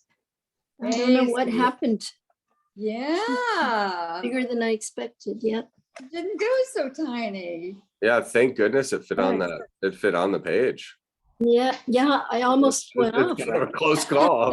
Yeah. You know, I bought a bigger size drawing pad. Maybe that's Uh-huh. what kind of helped me. It's true. I mean, it's like fish in an aquarium. You get a huge aquarium, they'll grow to that size. Yeah. Yeah. Yeah. I guess she grew. Okay. I'll see you all next week. Thank you. Okay, Bye, bye. Grace. care. Do you want to anyone else want to show while I have the Oh, well, this needs a lot of work. I'm way behind the rest of you, but Ooh, Oh, that's beautiful. You're not way We're- behind. um, Wow, you're ahead. Let's Am yeah, let's do that second arm. Let's like really get into yeah, that. let's do it. Yeah.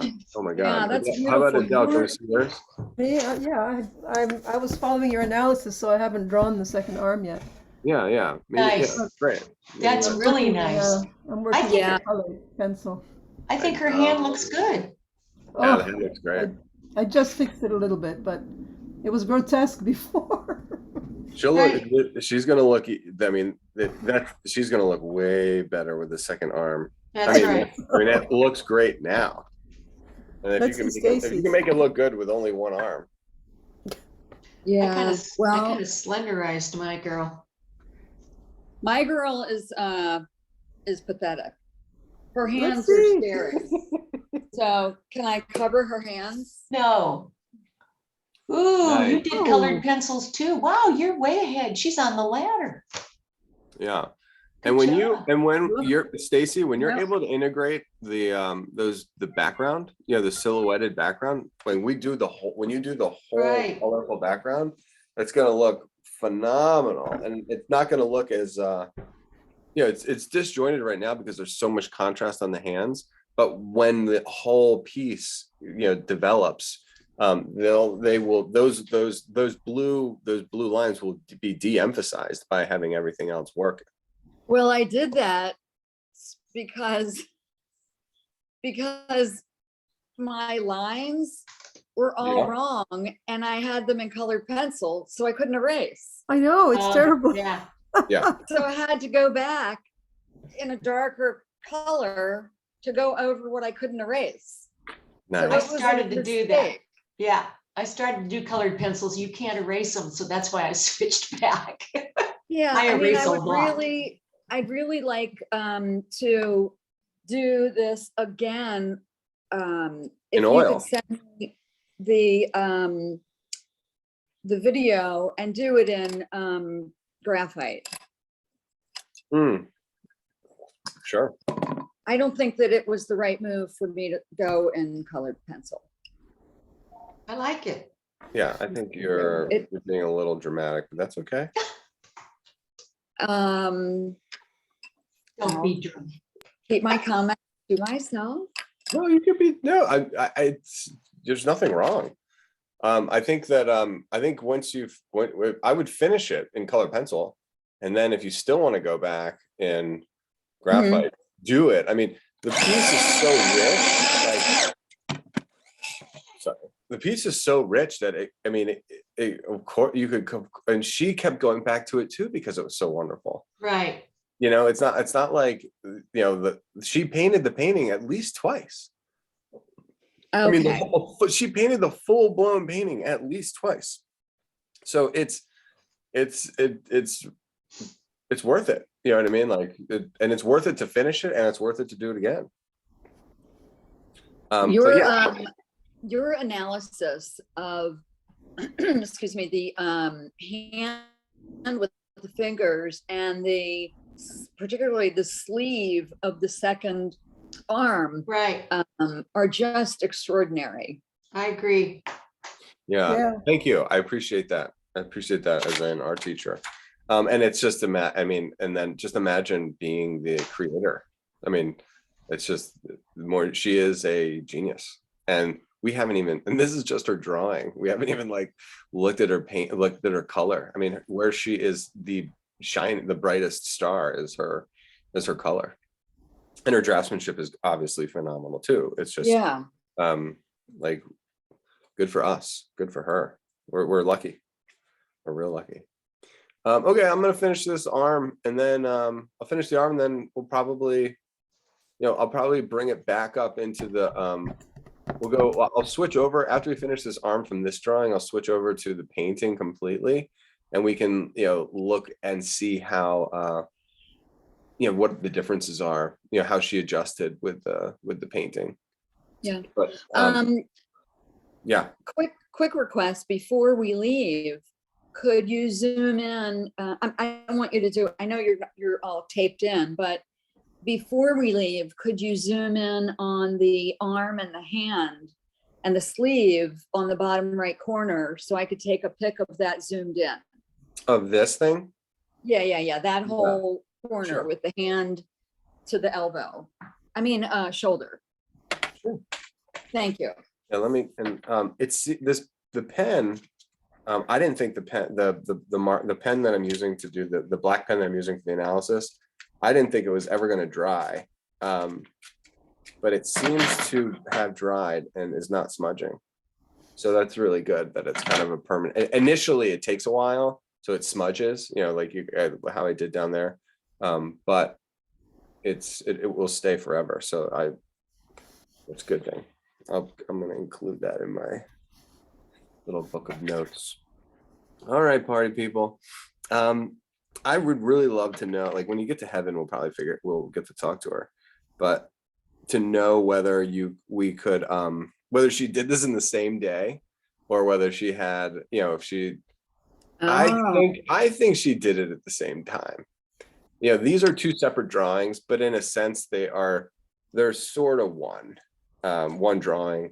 Because I think it was in one session. I think she had the model, and when you use this language and think in these terms, more, every day, all day, and anyway, I think that these were probably, one drawing session, two separate sketches. Just generally the vibe of the marks, but I mean, I could be wrong. It would be fun to do a drawing session with her in the future. All right, so there's not much indicating what's going on the blouse, in this sketch, but she does give us these two little tick marks right here, and you might not be able to see them, but in your photo you can. They're basically the sternum. And knowing anatomy, you can, you look for the sternum because it's the center of the bilaterally symmetrical figure. And that comes down through the middle, and you can actually see there's two other marks. This is the middle of her body. Cool. So then we'll go to the collar, I guess, and then we'll get the silhouette. She breaks the breast down into a top plane, a front plane, an under plane, and then that transitions into the waist, you know, and the barrel of her body, you know, the cylinder of her midriff is, you know, really able to be made visible by not having a horizontal waistband, you know, but having this curving waistband. I like that. I think that's Yeah. beautiful. I know. And so that's why this drawing is better. I mean, it is superior in some ways, you know, in some ways. Oh, hey, Mal. Oh, Mel. Hi, sorry, we're gonna mute because we're being a little loud. Oh, that's Oh, all that right. I'm The glad you made it. sweetest ever. Yeah, it was a nice little, that's baby Mac. Oh, that was Oh. a little coo. Oh, Look at that sweetie. face. Oh my God. Oh, wait, can we see the baby? We got to do his portrait. Oh my goodness. Hold on, He's Mal. so adorable. I'm gonna pin you in a second. Hold on. Oh, Mal. Hello. Look at that. Wait, see the angle around his head? Yeah. Look at that. Yeah. I love I that don't- little hand. I just needed a little community today. Oh, We get it. Little bro. Look at that little man. uh, How's he doing today? He looks pretty happy. Looks He's content. good. He just ate. You what? He just ate, so I think he's gonna go to sleep soon. yeah. He Dude, looks like he's ready for night night. he's such a Oh bruiser. yeah, look at those eyes. They're beginning I to. know. They're getting heavier by the moment. Mhm. Oh, Yeah, yeah, yeah. there he There he goes. Good boy. Good You better boy. be quiet. Amazing You how wanna that, wait? you know, that kind of motion really helps them close their eyes. I Yeah, never yeah. understood it. I- I think I just It's fell like asleep. their magical fingers. Yeah. Oh. Mel, how are you feeling? I'm great. So Great. doing good. What is his sleep schedule? He's been Does he awake. have one? I basically just feed him whenever he wants. On demand, yeah, when they're that age. Yeah. So But good he- for 'em. He wakes up like around anywhere between midnight and 2. And then around either if it's midnight, then I'll wake up at like 4. And then if it's like 2, he'll wake up at like 6. So anywhere Wow. between 2 and then 4 and 6. Look Nice. at him, he's Wow. out. He's Now he's out. out. Oh, look at him. That's a pretty nice Oh. chunk of sleep that you can get there. Yeah, it's not bad. So we're doing good That's good. Yeah. Oh, I think he just smiled. right How here. old is he? Yeah, how old is he now? He's like 6 weeks. Oh, He's Yeah. perfect. I know. In every way. Does he drool? Is he gonna start drooling? No, no. not till he gets to Sorry, I don't know. Yeah, it's when their gums start telling them that something's happening that they start drooling. Yeah, yeah. Dude, look at that man. He's a little leprechaun today. Oh my gosh. St. Patrick's Day. Yeah. Sunny Bear. All right, so and ladies, his name is Copper. Copper. What's his middle name? McFadden. McFadden. Yeah, Copper McFadden Dunn. But he call him Mac. He's not Irish. I think he is. He is Irish. Yeah, he's. Of course he As is. Irish as can be, right? McFadden. It's so cute, Oh. man. Just precious. Yeah, can you paint with your left hand and you know cuddle him with your right? You're on mute. You're on mute. I said, you guys go ahead. Okay. We're in. I'm in. I'm gonna put him down. Okay. Let's, Oh, all right. Screen share. Well, thank you for the treat. That was Yeah. that was a Such a very nice treat. intermission. take Lady. care, Mal. Made my day. Yeah. Oh my gosh. Couldn't be sweeter. Well, it's so weird. Right when I thought this like drawing was beautiful, it's like, well, why even go into it? There's a baby. Yeah. There's nothing more beautiful on the planet, I don't think, than an Agree. infant baby. Nothing more beautiful. Yeah. That's why it's so painful to watch all those people in Ukraine with their babies trying to get out. Oh my gosh, it's killing me. I It's know. heartbreaking. It's just killing me. There's one of the neighbors went to just hopped on a flight with some Catholic organization to Poland to help whatever. I don't know. Good for her. Yeah. Wow. Okay, so we're gonna go, the part of the device that she uses to go from the shoulder and march all the way up to this loop Mhm. is the layering. So and you can see her thinking it through. Like, so it's like the shoulder is behind this bulge and then behind this bulge, and like how many little swells do you need in order to show the to show the progression of that this is maybe 12 inches back, this is 6 inches, and then this is 2 inches behind the sleeve.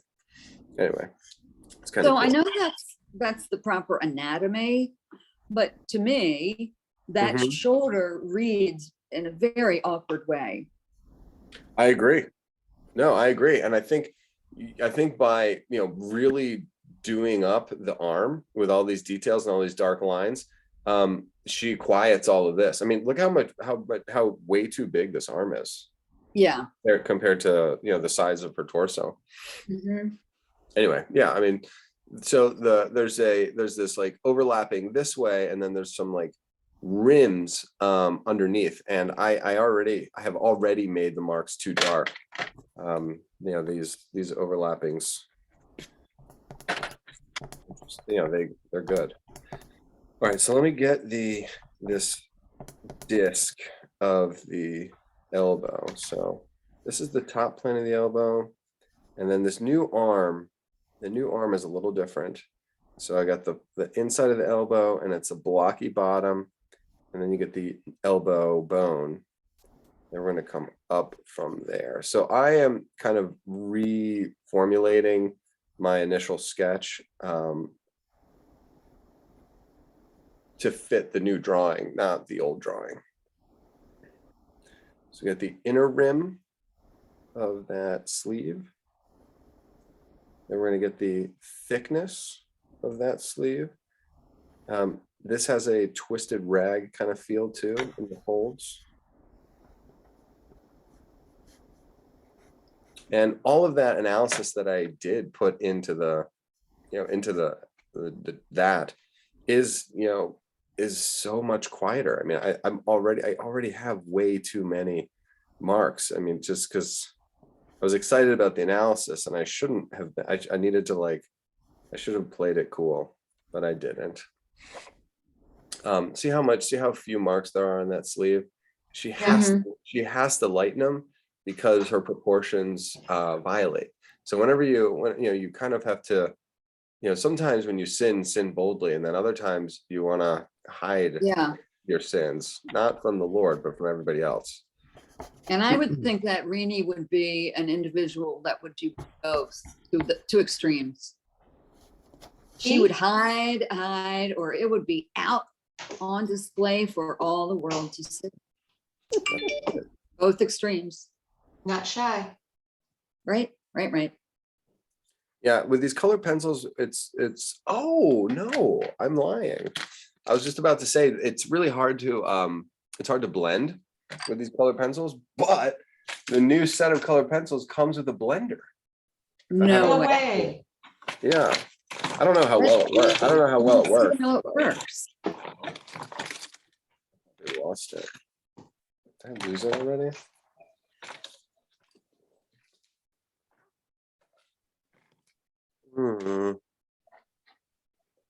Seem to have lost it. Oh no, I didn't. Here it is. Okay. So this is what it says. Blender. Czech Republic. This is how the Czechs blend their drawings, apparently. Only the Yeah, Czechs. Now I lost my regular pencil. Okay. My thumb, the underside of my arm, underside of my hand. Yeah, a little string coming out of it. Oh, that pinky. So nice.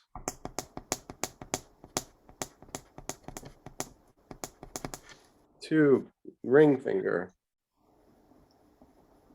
Middle finger.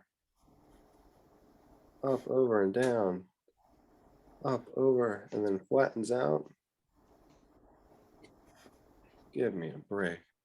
She's so good. Thumb, forefinger meet. Pinched. Thumb into the fat of the hand. Man. So nice. The vine. I'm gonna have to connect my vine. That's a difference.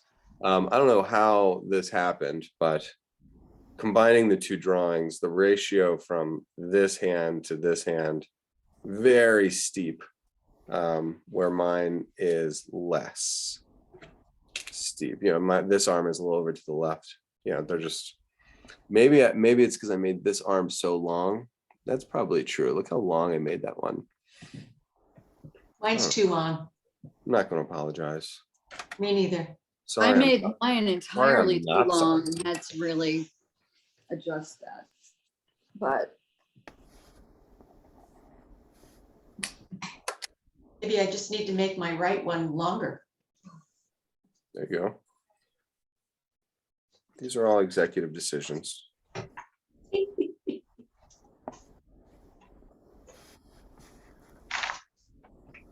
Oh, and like the top of this arm is so much darker. It's so great. Oh yeah, I forgot my blender. I'm like, I wish I could blend. There we go.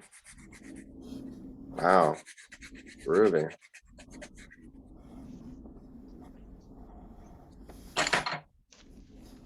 So put in some bracelet lines here, flatten out the bottom of that. They do go darker. Maybe I should switch to my orange. Maybe that's the answer too. Some of our construction lines, maybe it's a matter of getting them blended out than, you know, even erasing them.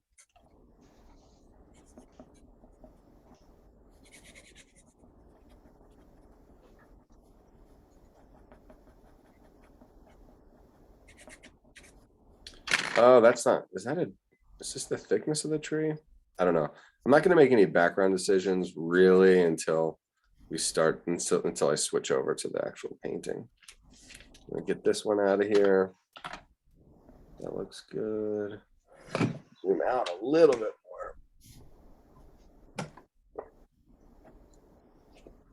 more. So now we're at least 1-to-1. It looks pretty close.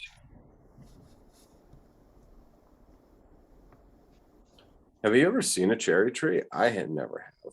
Yeah. I'm gonna send you a picture. Yeah. Where do the cherries grow?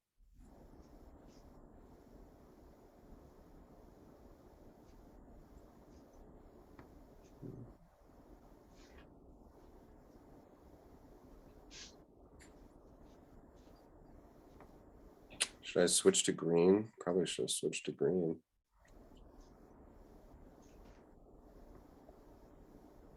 Or not. It's pretty just the same.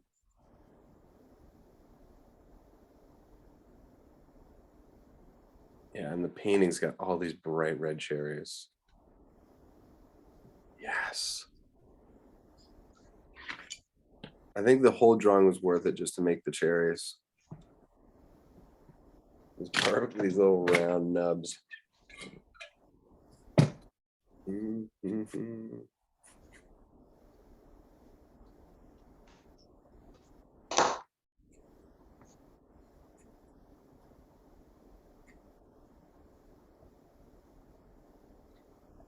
Okay.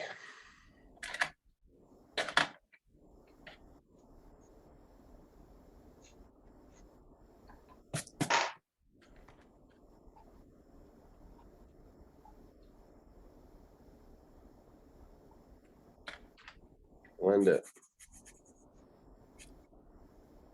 You're not supposed to be able to blend.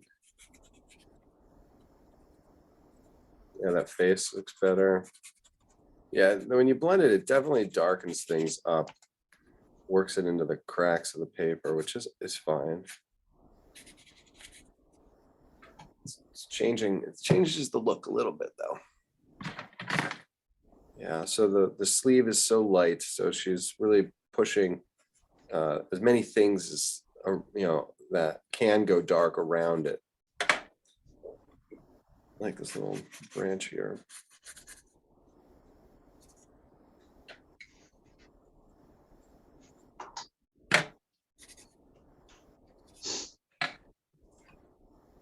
All right, party people, let's do the look at this, Stacy. This is what you got to put in your background. All your blues.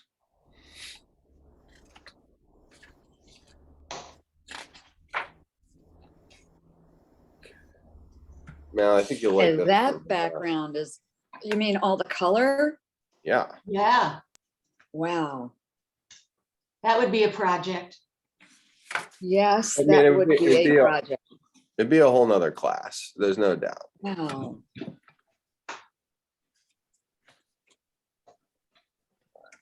Look at that red cherry in the sky. Do you see it?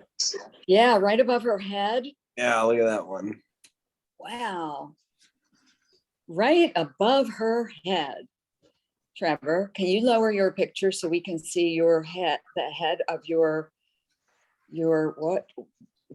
The lady. There. Yeah, but You're saying you want a cherry on top? but I wanted to see your lady in You her, want a cherry on top. in all her You gotta glory. give them what they want. What'd you say? I can't, I could show all of it, but then our painting would look so small. See what I mean? Yeah, So I'm just gonna do a couple fun things. I can, where we've got the blue, on it, or the ribbon, I should say, for her hair. That looks great. We've got the light to dark. So if we were to shade up here, the underside of the sleeve, and then the inside of her scapula, inside of trapezius. Yeah, the like these trapezius muscles on the side, they give us this dark, and then we get that by putting in the shadow side of her right breast, and there's a little bit of a depression in between her breasts, and that kind of blend into the poofiness of the underside of her blouse. And I'm going to try and make that all into one kind of puffy blouse shirt. And we're going to push that back. We're going to put this whole arm back so the blouse is able to stand out. So darken that. I meant to go with the dark blue. I think I'll do dark blue, but it feels more purple, doesn't it? Doesn't the it looks like a little purple bluish, a little bit more blue than purple. up here for the waist, right? There's some foldedness. Disappears right into the background. Very contrasty. Yes. And that is like the hair, those colors. So there's a connection there. Her arms in the canopy are very green, incredibly green. So I'm just gonna play around with, because we have, the reason color pencils work so nicely for her is because a lot of her paint strokes, are separated, and they give you these directional vectors like pencils do. So even though this is, I'm working off of an oil painting, there's a lot of connection between the mark making. Yeah, this sleeve did not, she should have gone with that. Annoying. Yeah, this sleeve, our drawing that we use for this arm, I think is really the best solution, if you ask me. But she got to play it a couple different ways, which is good for her. So I'm blocking out the bottom of her sleeve here with more rectilinear lines, but I'm maintaining the curviness up above because I think it looks better. She's got some shading underneath the brow ridge, and then even on the top of her head, it goes a little bit dark because she's right underneath that canopy. She's Yeah, right, that goes. she's right underneath that the Awesome. shadow of that tree. I think it's dangerous at this stage of my drawing to, really play in the blue of the background. But Stacy, that's where you are, and that's where you're going to be a big winner. Uh-huh. See, because you've already established some bold strokes, which I haven't as much. So I'm kind of like wading in because we have like 1 minute left, and but even putting in the background, we're moving into a whole nother set of criteria where we did the drawing, and then by actually adding the colors, it'll just change it, not for the worse, but it's a whole nother class. So I don't want to necessarily go too heavy, because I want it to be a drawing, but I do love the suggestions of these backgrounds. Speaking of change, your left arm that you've done is beautiful, and hers, the colors in it are just tremendous, but the bicep and shoulder are quite disturbing to me. You didn't do that. I mean, you have a shoulder, but those lines aren't disturbing to me those ripples, in the least. No, I know. And This I feel like we've got the best of all worlds, meaning every reference that we've worked with, we've integrated all of the finest points. So we have like I said in the beginning, we have a super drawing where Berta couldn't have done it better herself. Well, she did. We're just consolidating all of her great ideas into one expression.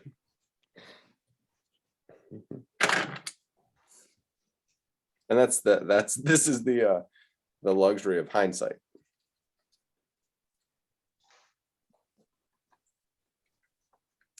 Are her in this painting, are the legs anatomically longer than is possible? I think so. I mean, Or does she just have really great long legs? Well, and Stacy, doesn't it look like her feet are crossed at the bottom of that ladder? Looks like one foot is crossed over the other instead of next to each other. Yeah. I see what you mean, because if they're next to one another, they really look odd. Yeah. As if they are, the angle that they're down, there is no ankle. It's all cankle. I think she's got her right leg over her left. That's what it looks like to me. Oh, I see. I think you're right. Oh, well, that makes it look so much better. Now that you've said that, it reads so much better. I didn't analyze it till just now, but yeah. Oh my goodness, Rini, it's so much better now. Oh, good. Glad I could help. So this is her right leg. No. Right? This is her. Yeah. No. This is her right leg is wait, this is the big toe. And then this is the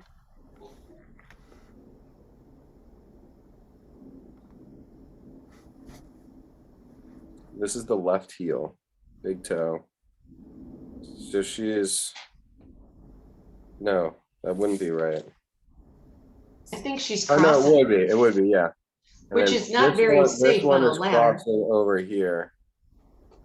Yeah. So this is also the big toe? Yeah. So we're Yeah. looking at the arch of the left leg, of the left foot. So then her knee would be something about here. I mean, you can almost see her knees with her painting. Right. It's significantly lighter where her knees are.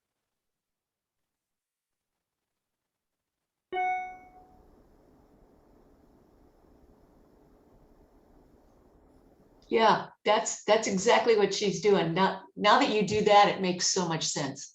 Look at that. Yeah, I think you might be right. Otherwise, those feet next to each other looks extremely awkward. As if she's standing on point, as if she's in Yeah. ballet. And This it this just, winds up becoming the stand leg. This her left leg is accepting all this weight. Yeah. tuck, tuck, over here. Wow, yeah. And she she did this because because that's the only way you would know the technique. And her, really her weight, her bottom is really resting on that rung. Right. Mm-hmm. And this is not the first time she's gone cherry picking. She's quite comfortable. She sure Yeah, seems she's to an be. expert. She is. Yeah. I mean, She's just to be gone turned cherry around. picking a time I or mean, two. now that being Turn said, around on the ladder. those are some long legs though. Those are some long legs. Look at that. Good for her. Legs for Yeah, days. those are like from the hip to the knee. Those are Right. some long legs. Yeah.